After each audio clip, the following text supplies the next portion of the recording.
orientação aos líderes.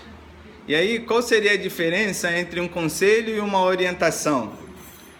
Eu pensando um pouco, e também no desenrolar dessa passagem, do versículo 15, eu entendi que orientações são coisas que nós precisamos atentar, como, por exemplo, uma placa que sinaliza a velocidade da via, ou, sei quantos irmãos viram que um dos comentaristas sobre a tragédia, ele disse que antes os pilotos recebem uma orientação daquilo que, como está o tempo, o clima e as dificuldades. E o piloto é que decide se vai ou não seguir até aquele aeroporto.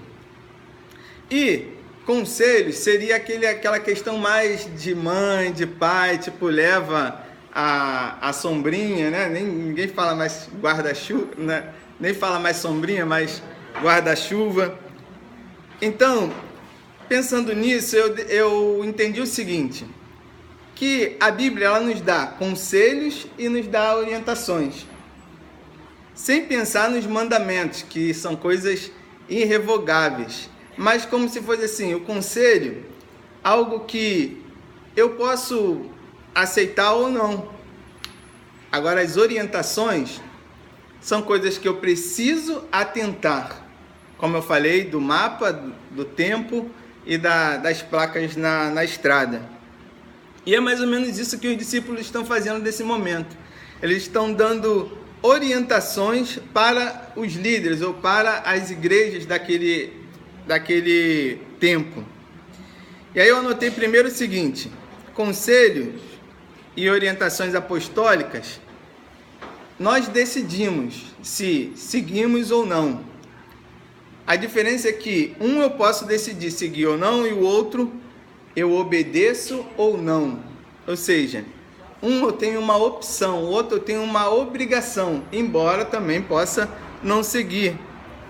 Agora, acatar uma orientação apostólica independe das circunstâncias, independe das nossas vontades, independe daquilo que eu entendo como pessoa. Porque é como se Deus estivesse usando os discípulos, os apóstolos, para que nós possamos ir bem na nossa caminhada. Tanto na questão da quilometragem, da placa que eu falei, quanto na questão do tempo. É como se Deus falasse assim, leva o guarda-chuva, ou atenta para a velocidade que você está andando, ou você passou da velocidade, ou você está abaixo da velocidade. Devemos ter isso muito claro, daquilo que Deus fala a nós, através da sua palavra, e nesse caso, através da boca dos apóstolos. As orientações trazem para nós consolo. Consolo, em primeiro lugar, como sendo um alívio. Eu estou fazendo aquilo que Deus requer de mim. Então eu tenho um alívio do dever cumprido. Sabe aquele negócio? Não, hoje eu fiz o que eu tinha que fazer. Eu fiz o que Deus queria que eu fizesse. E você dorme com a cabeça, você coloca a cabeça no travesseiro e dorme em paz. É esse o alívio que as orientações têm para cada um de nós. Depois, o alívio também de você não ter sido obrigado a fazer alguma coisa, porque você escolheu seguir as orientações de Deus através dos apóstolos. Então você tem um alívio porque você não precisou ser obrigado. E por último, consolo de ter sido orientado por Deus, pois é triste uma pessoa que precisa de um direcionamento, que precisa de uma ajuda e não sabe o que fazer, e muitas vezes também não consegue ouvir a Deus, porque diante de todas as placas, de todas as previsões do tempo, ela seguiu para distante do Senhor, porque uma das orientações da Bíblia, uma das maiores orientações, é o caminho, é a porta estreita, é um caminhar junto de Deus. E isso se torna empecilho para aqueles que não seguem as orientações na hora de ouvir. Então, consolo de ter a certeza de que esse meu caminhar é orientado por um Deus Todo-Poderoso. E por último, acatar as orientações nos fortalece porque nós somos fortalecidos pelas orientações do nosso Criador. Nós somos fortalecidos porque Ele disponibilizou um manual de quem nós somos. Muitas vezes o psicólogo não consegue me entender, eu não consigo me entender, mas a palavra de Deus é como um manual para mim, principalmente, de quem eu sou, do que eu preciso, do que eu devo fazer. Acatar as orientações nos mostra o valor que nós temos, porque ninguém orienta ou ninguém quer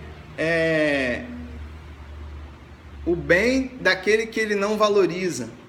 Ou seja, a mãe fala para o filho, faz assim, tá cedo para isso, não é a hora disso, porque ela ama. E a palavra de Deus é justamente isso para nós, sabe? Você é o meu filho querido, você é minha filha querida, segue esse caminho, segue por esse caminho, faça dessa forma. Somos valorizados porque através das exortações bíblicas, Deus nos mostra o quão valorosos nós somos para Ele. Seremos melhores se conseguirmos a submissão integral, incondicional e voluntária à palavra de Deus. Porque, apesar de tudo que nós sabemos, ou que nós conhecemos, Ele ainda vai dizer assim, você tem o livre-arbítrio para seguir ou não as orientações que eu estou te dando. Mas, sobre todas as coisas, entenda que eu te amo. E tudo isso, ou essa palavra que foi escrita, é para que você vá bem. É para que você cumpra com o ministério que eu tenho para a sua vida. Concluindo, eu quero ressaltar também que, para ficar claro, não existem mais apóstolos. Os apóstolos foram os 12, ou os 13, dependendo da interpretação de cada um. Então, as únicas orientações que nós devemos seguir, apostólicas, ou que seja, em outras palavras, mais relevante para o nosso viver, é através daquilo que consta nas Escrituras. E esse livro de Atos está recheado disso, e eu convido os irmãos a continuarem a ler e a prosseguir nesse entendimento, que é quando a igreja nasce, é quando nós, que precisamos ser como uma criança, estamos nos braços de Deus e Ele falando assim, vamos lá, vamos caminhar, vamos lá, come isso, bebe isso, segue por esse caminho. Se os irmãos verem alguns versículos antes, é tão detalhada que ele fala assim, você tem que comer isso, não pode comer isso, e assim por diante. Que Deus abençoe a todos.